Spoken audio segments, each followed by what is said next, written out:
Today we're delving into the vibrant world of Korean cuisine with a traditional birthday spread.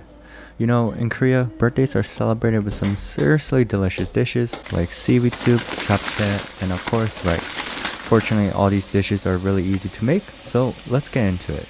Alright, first things first, we gotta rehydrate our seaweed. Just pop them into some water and let them soak. This is kind of optional, but traditionally you need another type of seaweed called head of seaweed or Miyeokgwi. Next, we're going to rehydrate some dried shiitake mushrooms. We will actually be using the rehydrated mushroom broth as our stock.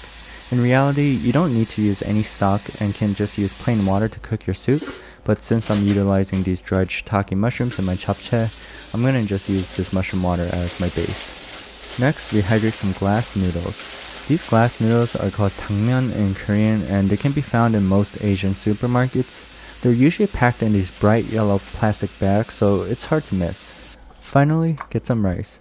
I'm using a cup of water, which is probably good enough for 2 to 3 people. Wash it till the water becomes transparent. I usually only do this 3 times and that seems to do the trick.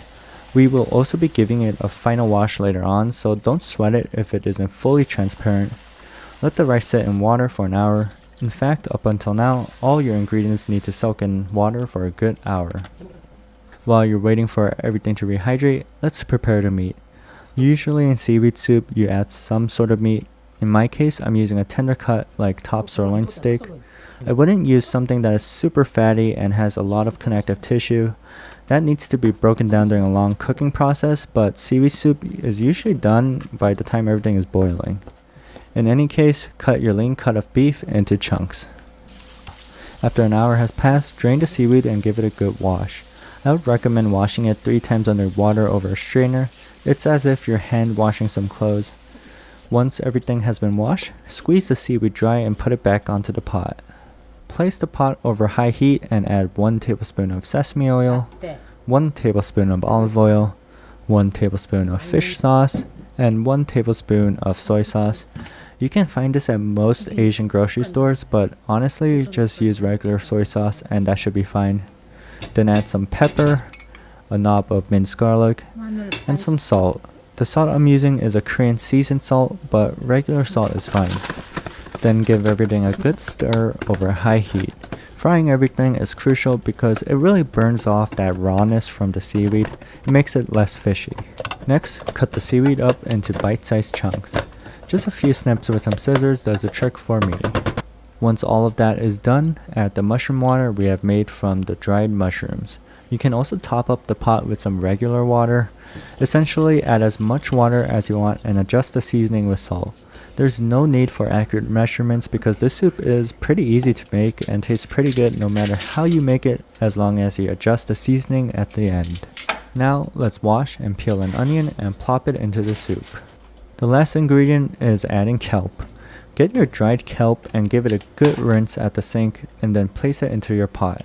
Now bring everything up to a boil. Don't close the lid until the pot comes to a rolling boil. We really want to evaporate that rawness out. And with that, let's start the rice.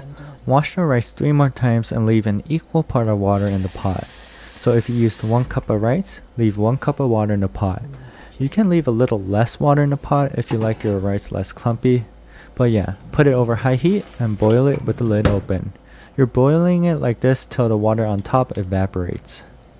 While your rice is boiling away, lay out your pork. This is thinly sliced 목살 or Boston butt and is commonly used in pork bulgogi.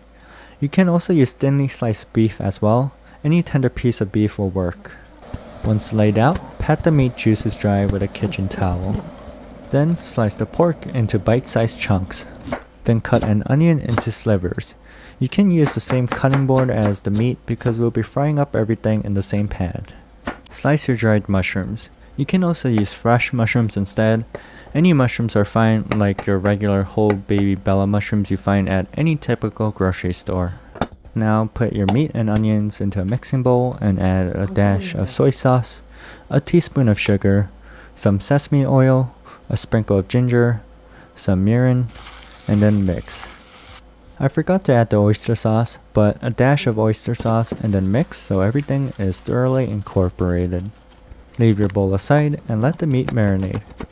Next, get a bell pepper and cut the pepper into strips.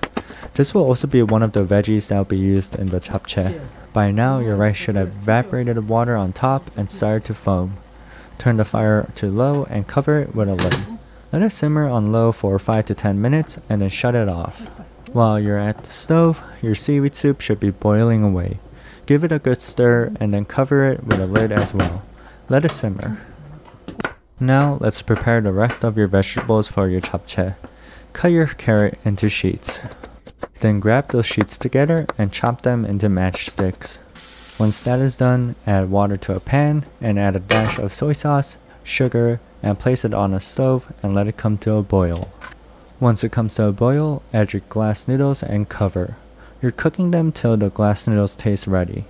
Give the noodles a try at the 5-minute mark and cook accordingly. While that is going on, let's move on to the soup. Here we're adding the finishing touches. Taste the soup and see if something is missing. Mine was a little watery, so I added more salt. Once your glass noodles are done, drain the liquid. While your glass noodles are steaming on a strainer, fry the meat in the same pan. Then add a knob of garlic. This step is totally optional, but if you have a torch the meat. This gives the meat that smoky smell as if you grilled them over some coals. Once your meat was able to get a good sear on all sides, add your vegetables and give them a good stir. Once your vegetables are cooked, add your noodles and turn it down to low heat. Add a touch of sesame oil and some sesame seeds, then give it a good toss. And that's pretty much it. Plate everything up, scoop some rice into a bowl, and boom. There you have it, a traditional Korean birthday spread, complete with seaweed soup, japchae, and rice. It's a celebration on a plate and pretty easy to make. Of course you can eat it when it's not your birthday, but yeah, hope you guys enjoyed the video. Remember to subscribe if you want more Korean food classics, and see everyone next time. Thanks.